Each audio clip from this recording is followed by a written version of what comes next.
Hey, everybody, welcome to the Addiction Unlimited podcast, where you get to learn everything you want to know about addiction and recovery. I'm your host, Angela Pugh, co-founder of Kansas City Recovery, life coach, and recovering alcoholic. To learn more about me, you can listen to episode 0 on your podcast app or find us on the web at addictionunlimited.com. Hello, my friend. Welcome back to Addiction Unlimited. I'm your coach, Angela Pugh. Today, we're talking about one of the most common questions people ask in early sobriety. Should I go? Should I go to the birthday parties? Should I go to dinner with my friends when everyone else is drinking? Should I go on the vacation, to the barbecue, to the concert? Should I go to the pool party, the girls' weekend, the neighborhood happy hour? And I get it, because the world doesn't stop drinking just because you did. Life keeps lifing. People keep inviting you places. Birthdays keep happening. Vacations still show up on the calendar, and your friends are still your friends. And in early sobriety, all of that can feel really confusing. Because on one hand, you don't want to isolate. You don't want to hide in your house forever. You don't want sobriety to feel like a punishment. You don't want to become someone who says no to everything and has no life and no fun and no connection. But on the other hand, you also don't want to put yourself in a situation where you end up drinking and wake up the next morning feeling embarrassed, ashamed, and right back at day one. So people say to me all the time, I'm not sure if I should go.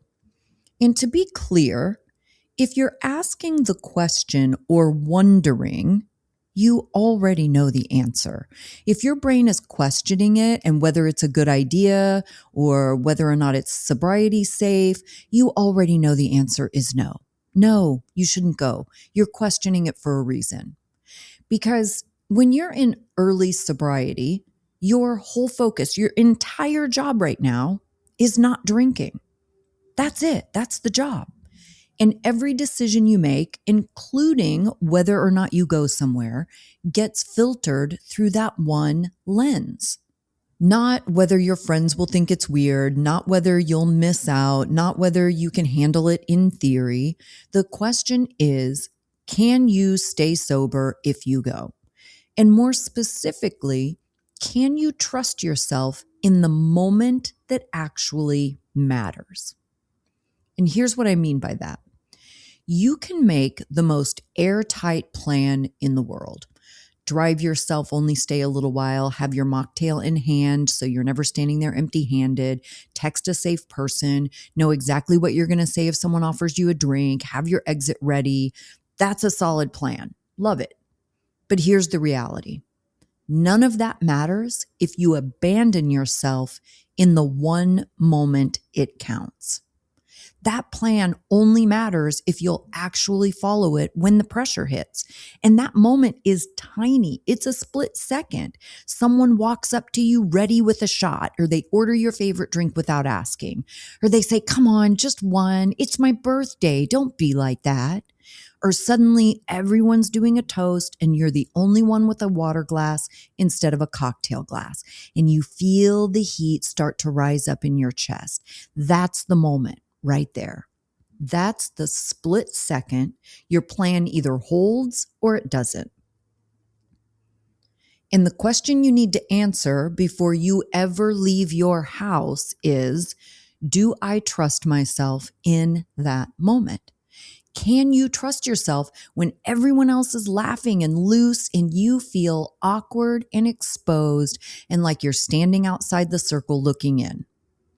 Can you trust yourself when your friend says, oh my God, come on, just have one. It's my birthday. Can you trust yourself when your brain starts whispering, this is stupid. You're fine. You can have one. You've been doing so well. Because that moment is where sobriety is decided. Not in theory, not sitting in your car in the driveway, rehearsing what you'll say, but in that moment, with that pressure, with that person, with those feelings. If the answer is yes, you trust yourself 100% yes, then you have your answer about whether you go. But if there is any hesitation, if any part of you is like, well, I think so, I hope so, probably, then you have your answer too. If you don't trust yourself with 100% certainty in that moment to be able to say, no, I'm not drinking, then you don't go, period. And that's what we're talking about today. Because early sobriety is not about proving you can handle every situation. It's about learning how to protect your sobriety while you build enough trust in yourself to follow through when it matters. And listen, I know people don't always love hearing that because we want freedom. We want confidence. We want to be able to say, I can go anywhere. I can be around anything. I'm strong. I've got this. And I hear you. I do. But I need you to hear this. You are not trying to prove you're strong. You're trying to stay sober. Those are very different things. And in early sobriety, that mindset can be dangerous, especially if it's coming from ego instead of honesty. There's a big difference between confidence and recklessness, right? Confidence says, I know myself, I know my plan, I know my limits, I know what I'll do if things get uncomfortable, and I trust myself to do it. Recklessness says, I don't want to miss out. I don't want people to think I have a problem. I don't want to admit this situation might be too much for me. I'm just going to tell myself it'll be fine. Those are not the same thing. Going somewhere to prove a point is not a recovery plan. Going somewhere because you want to seem normal, because you don't want to explain yourself, because you don't want to miss out, those are feelings. And feelings are not a sobriety strategy. And if you're in early sobriety, you have to get really good at knowing the difference because a lot of relapse starts with a lie that sounds like confidence. I'll be fine. I can handle it. It's not a big deal. I'm just going for a little while. I won't drink. And sometimes that's true. But sometimes it's not confidence. Sometimes it's avoidance. Sometimes it's people pleasing. Sometimes it's denial. Sometimes it's your addiction trying to get you back into a room where alcohol is available, social pressure is high, and your exit plan is weak. And this is why you have to stop asking permission and start assessing risk. That's the first big point today. You're not asking whether you're allowed to go. You're assessing whether this situation supports your sobriety or threatens it. And that assessment has to be honest, not dramatic or fear-based or shame-based, just honest. Because every social situation is not the same. Going to brunch with two supportive friends who know you're not drinking and chose a place with good food and good mocktails is not the same as going to a bar crawl with your old drinking crew. A family dinner where a few people have wine with dinner is not the same as a family holiday where everyone drinks too much, gets loud, brings up old drama, and you leave feeling like your nervous system got hit by a truck. So stop putting every social situation in the same category. This isn't about saying yes to everything or no to everything. This is about learning how to think about it. And in early sobriety, you need a decision-making filter. You need a way to slow yourself down and actually look at what you're walking into before you get there. Because a lot of people make decisions based on emotion. They feel guilty, so they say yes. They feel left out, so they say yes. They feel afraid of disappointing someone, so they say yes. They feel rebellious, so they say yes. They don't want anyone to know they're struggling, so they say yes. And then they put themselves in a high-risk situation with a low-quality plan and act shocked when they get overwhelmed. No, we're not doing that. Which brings me to something I want you to really sit with. If you're keeping your drinking problem a secret, if you're hiding that you're getting sober, hiding that you're struggling, hiding that alcohol is an issue for you, then you need to understand what you're signing up for. You cannot be angry at anyone but yourself when you go somewhere you had no business being and someone offers you a drink and you drink it. They didn't know. You knew. They thought you were being social. You knew you were playing with fire. They offered you what they've always offered you because that's what you've always done together. And you never told them anything changed. You knew. It's time to grow up a little bit here. When you keep your recovery a secret, you're also keeping yourself vulnerable in every single social situation because you don't have any support. You end up white knuckling it alone in rooms full of people who have no idea what you're dealing with. And if you don't have the strength to say no in that moment, you don't have the strength to go to that event. So let's pause and let's think about this the right way. We're going to start asking better questions. And question number one is, what is the actual environment? Is this event centered around drinking? Is the main activity alcohol? Is it at a bar? Is it during your witching hour? Is it with people you usually drink with? Is it people who respect your boundaries or who push them? Is there food? Is there something to do besides sit around and watch everyone drink? Is there an easy way to leave? Do you have your own transportation? How long will you be there? Will you be tired, hungry, stressed, or emotionally raw when you arrive? Because listen, if you're already hungry, angry, lonely, or tired, and then you put yourself in a drinking situation, you are not setting yourself up for success. You're building a relapse obstacle course and calling it living your life. We have to be smarter than that. Question number two, what's my actual motive for going? This one is huge. Why do you want to go? Do you genuinely want to be there? Is this an important life event, a relationship you value, something that matters to you? Or are you going because you're afraid of missing out? You don't want people to think you're weird. You want to prove you can be around alcohol. Are you going to test yourself? God, I hear that one all the time. Because let me tell you something very clearly. Early sobriety is not the time to test yourself for sport. You are not a science experiment. You are not auditioning for the role of most impressive sober person. You are not trying to prove to your friends, your family, your husband, your coworkers, or your own ego that you can stand in the middle of a drinking environment and be totally unbothered. You're not doing that. You're trying to stay sober. Remember, that's the job. And some of you need to hear this. You're making sobriety harder because you keep trying to make it look easy. You want to look casual. You want to look unbothered. You want to look like, oh no, it's fine. I don't care if everyone drinks around me. But inside, you're crawling out of your skin and your brain is doing gymnastics. Inside, you're uncomfortable and resentful and triggered and counting the minutes until you leave, except you don't leave because you don't want anyone to know. That's not strength, my friend. That's performance. And performance will exhaust you. Sobriety requires honesty. Sometimes the honest answer is, I want to go and I have a solid plan and I trust myself to follow it. Great. Sometimes the answer is, I want to go, but I don't trust myself yet. Also great, because now we have the truth and truth gives you power. The dangerous answer is, I don't trust myself, but I'm going to pretend I do because I don't want to deal with the discomfort of saying no. That's where we get into trouble. Okay, question number 3. What is my plan? Not a vague plan, not just, I won't drink. That's not a plan, that's a wish. A plan has details. How are you getting there and how are you getting home? What are you drinking while you're there? What if someone offers you alcohol? What are you saying? What are you saying if someone asks why you're not drinking? How long are you going to stay? Who knows you're not drinking?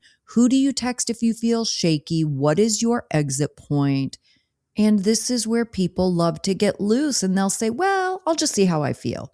No, not in early sobriety. I'll see how I feel is not a strategy. That's what we say when we don't want to make a decision. And early sobriety needs decisions. You need to know before you go. You need to decide ahead of time, I'm staying for 1 hour. Because when you're in the moment, your brain may not make the best decisions. Your brain may say, stay longer. You're having fun. Don't be weird. Everyone will notice if you leave.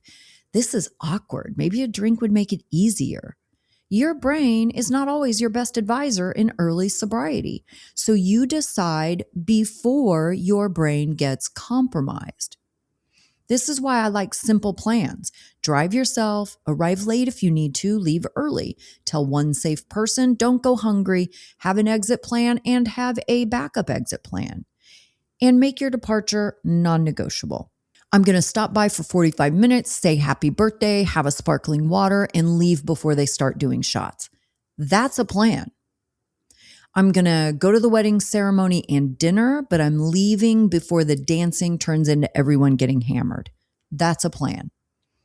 I'm going to meet my friends for lunch instead of dinner because dinner turns into drinks and drinks turn into 3 hours of me sitting there white knuckling it. That's a plan. I'm not going to the bar, but I'll meet you for coffee tomorrow. That's a plan. I'm not going on the girls' trip this year, but next year when I have more sober time and I'm a little more stable, I would love to. That's a plan. And a plan can be, I'm not going. That's a valid plan. And by the way, you don't get bonus points in sobriety for placing yourself in danger and barely surviving it. I want you to write that on a Post-it note and slap it all over your house and car and office. You do not get bonus points for making this harder than it has to be. You know what you get? Exhausted, triggered, resentful, and probably drunk. So stop it. Protecting yourself is not weakness, it's a strategy. Quick break, my friend. Let's talk about Cozy Earth. Father's Day is coming up, and if you're like me, you probably want to give the men in your life something they'll actually use. Not another random gadget, not another thing that sits in a drawer, but something practical and elevated and easy. Cozy Earth has the kind of gifts that make everyday life feel better, especially in the summer. Their bamboo sheet set is soft, breathable, and perfect for hot nights when nobody wants to wake up sweaty and annoyed. And their everywhere pant and everyday polo are exactly what the name says. Easy pieces he can wear everywhere. Running errands, traveling, going to dinner, hanging around the house pretending he's just resting his eyes. These are the pieces that work without needing a whole wardrobe strategy. And I love that Cozy Earth stands behind what they make with a 100-night sleep trial on the sheets, a lifetime warranty on the clothing, and hassle-free returns if something isn't right. Summer should feel easy for everyone in the house. Cozy Earth's bamboo sheet set, everywhere pant, and everyday polo are designed to keep him cool, comfortable, and actually relaxed all summer long. Head to CozyEarth.com, use my code Angela for an exclusive 20% off. That code is Angela for 20% off. And if you see a post-purchase survey, mention that you heard about Cozy Earth right here on Addiction Unlimited. Okay, back to the episode. Okay, here's the thing about early recovery and specifically your first year that I want you to really understand. This is practice season. Your first year is where you get the reps in, right? Where you experience all of these situations for the first time as a sober person, and you figure out how you handle them. The first birthday party, holiday with family, the first wedding, vacation, the first big fight with your partner where you used to drink to cope, the first lonely Sunday where you have no idea what to do with yourself, the first bad day at work, the first dinner where everyone at the table is drinking except you. All of those are happening for the first time, and you are learning. You're building the skill set. You're finding out what you're actually made of. You don't become trustworthy to yourself by thinking about all this stuff. You become trustworthy by actually doing it over and over again, one situation at a time. And that means sometimes the answer is, I'm not ready for that one yet. That's wisdom. That's you knowing yourself well enough to be honest about where you are. And that's the heart of this episode. Your plan only works if you trust yourself to follow it. Let's say you're invited to a birthday party at a bar with your old drinking friends. You want to go because you love your friends. You don't want to miss the birthday. You don't want to disappear from your social life. That's totally understandable. So you make a plan. Drive yourself. Only stay for a little while. Know what you're going to say. Know what you'll order. And tell yourself, if someone pressures me, I'm leaving. Okay, beautiful. But now let's get real. You walk in. Everyone is drinking. The music is loud. You feel awkward immediately. You order your club soda and lime and you're holding it like a security blanket. And someone yells, "Hey, come do a shot."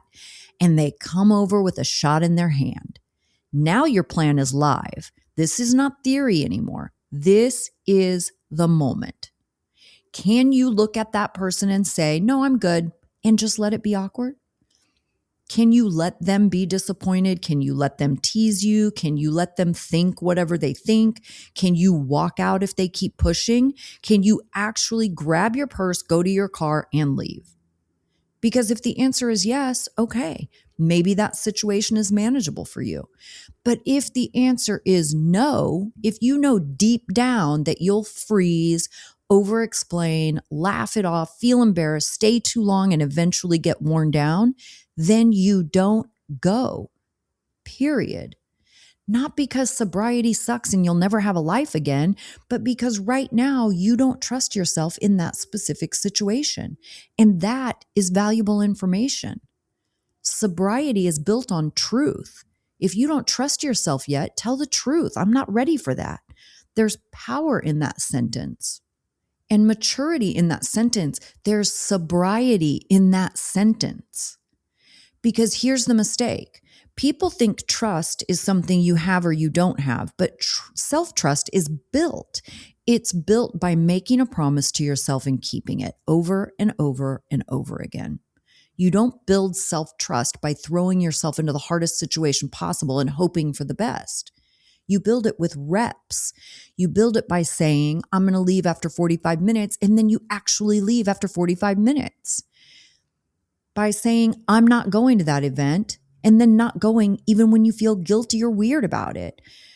Or saying, I'm going to call someone before I get overwhelmed, and then actually calling. Or I'm going to eat before I go, and you actually eat before you go. If I feel shaky, I'm leaving. And then you leave the second you feel shaky. That's how you become a person you can trust, by following through. And this is why your first year of sobriety is so important. Your first year is practice season. Okay, let's make this concrete, because I know some of you are mentally running through your upcoming calendar right now. All situations get the same question. Can I trust myself to follow my plan in the moment it gets hard? Not can I survive it in theory? Not do I want to go? Not will people think it's weird if I skip it?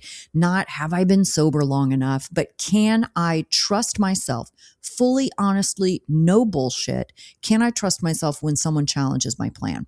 When I feel pressure? When it gets uncomfortable? If yes, go. Follow your plan. Leave when you said you would. If no, or even maybe, don't go.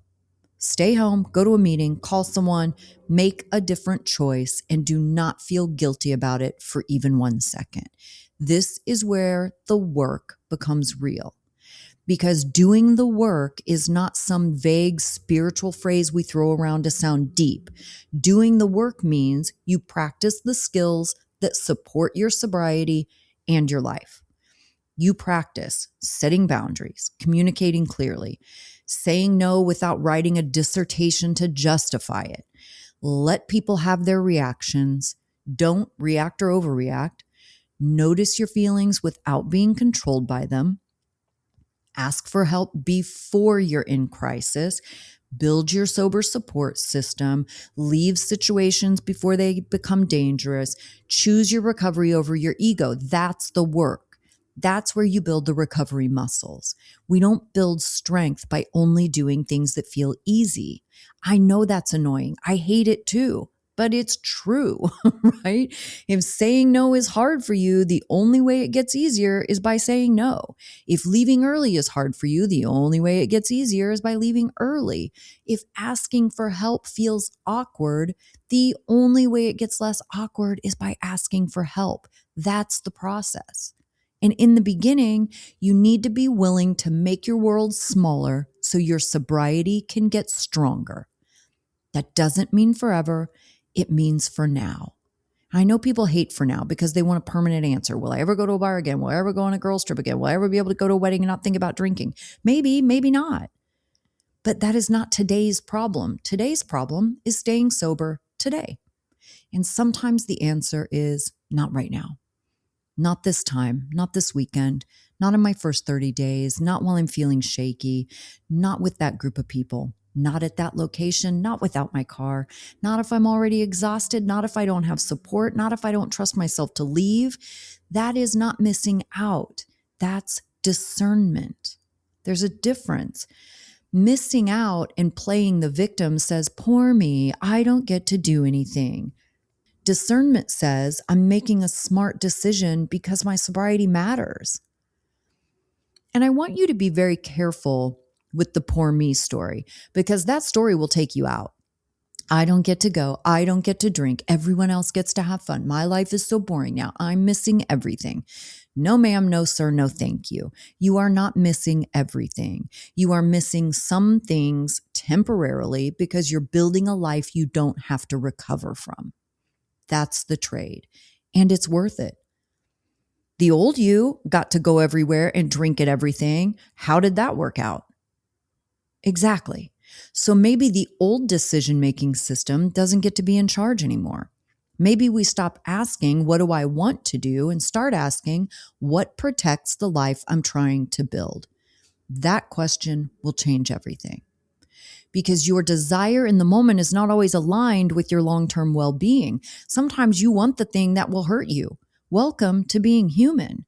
I want things all the time that are not in my best interest. It doesn't mean I'm broken. It means I need a system. It means I need honesty. It means I need enough self-respect to not let every impulse run my life. Also, I'm not 5. I have to constantly remind myself I'm not 5 because I have plenty of moments I really want to act like a 5-year-old. I want what I want and I want it right now.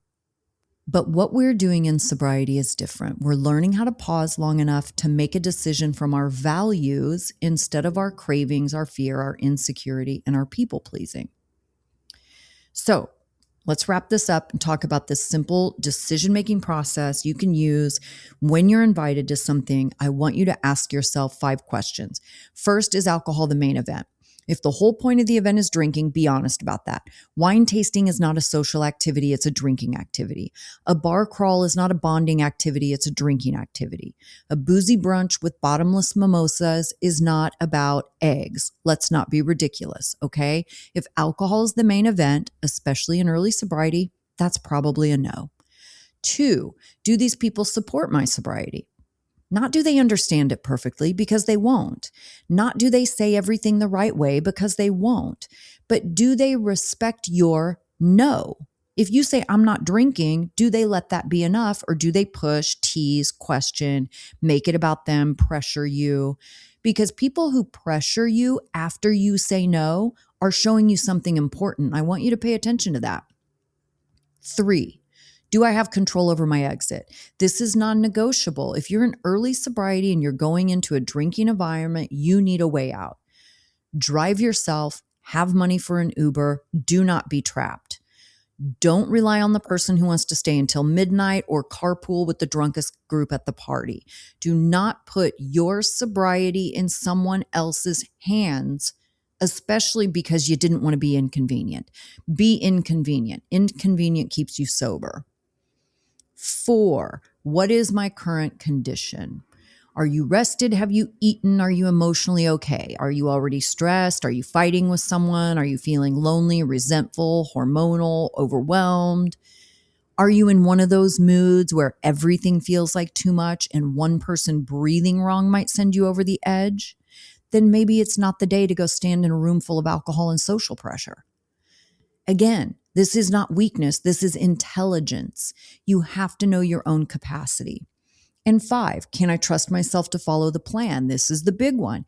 If your plan is to leave early, will you leave early? If your plan is to text someone when you feel uncomfortable, will you text them? If yes, proceed with caution and support. If no, change the plan. Don't go, or go for a shorter time, or bring someone safe with you, or maybe just send a gift and stay home. Maybe you reschedule with that person one-on-one in a safer environment. There are options. This is not an all or nothing situation. And I think people get stuck with that. They think the options are go and act normal or stay home and be a loser. No, those are not the options. The options are endless, especially when you stop being dramatic. You can go to a ceremony and skip the reception, go to the dinner and don't hang around for the drinks, meet friends for breakfast instead of happy hour. You can host something yourself alcohol-free. You can tell people ahead of time, I'm not drinking right now. I'm focusing on my health, or I'm taking a break, or you can say nothing. You don't owe everyone a TED talk about your relationship with alcohol.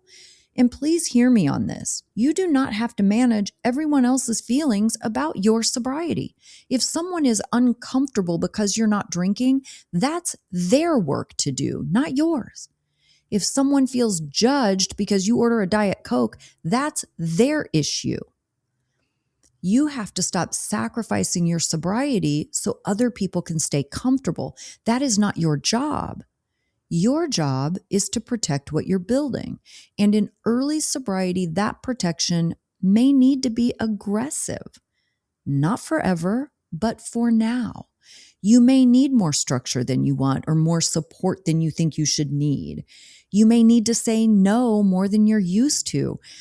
People might be disappointed. You might need to leave early. You may need to go home and cry because it felt awkward and unfair and weird. Fine.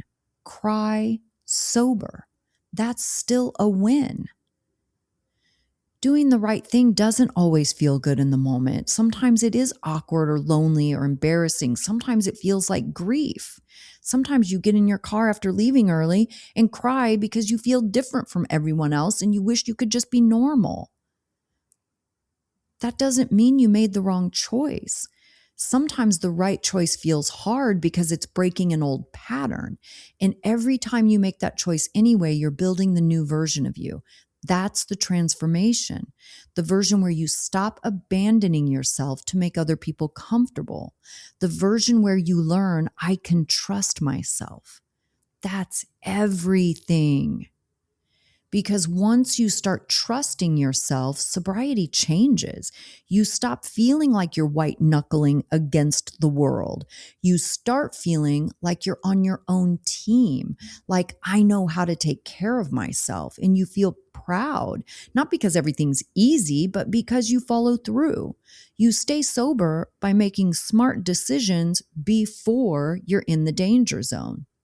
You stay sober by knowing yourself, respecting your limits, practicing the skills, and be willing to say, not yet. Can I go to the bar with my friends? Not yet. Can I do the girls' weekend? Not yet.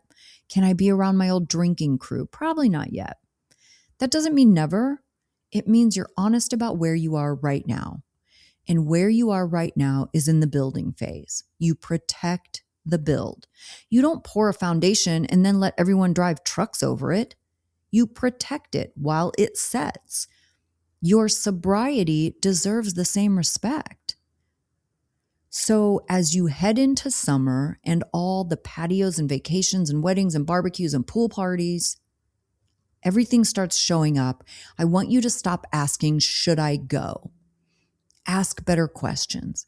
Does this support my sobriety? Do these people respect my boundaries? What is my plan? Do I have a way out? What condition am I in?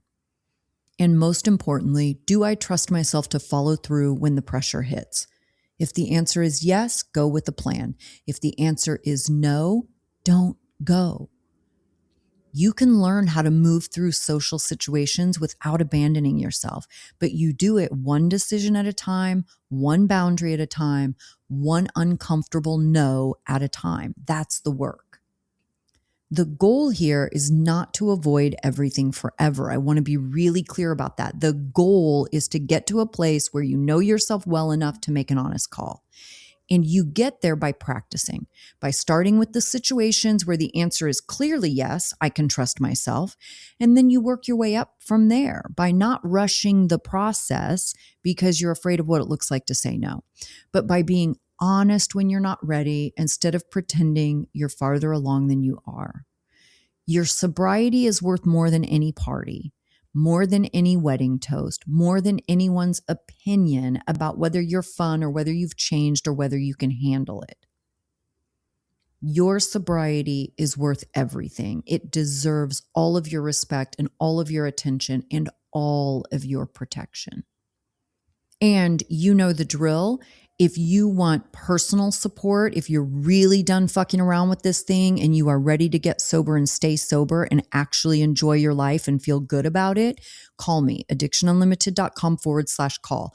I am going to have 2 openings as of this weekend. I will have 2 spots open, addictionunlimited.com/call. That link is always in the show notes. I hope you guys are having a fantastic day, and I will see you next week. You've reached the end of another great episode of the Addiction Unlimited podcast. Candid and honest conversation about addiction and recovery. Be sure to visit us at addictionunlimited.com to join the conversation and access show notes and links to everything we talked about. Love this episode? Please take 30 seconds to subscribe, rate, and review on iTunes to help us improve and give you the information you want. Thanks for listening. See you next week.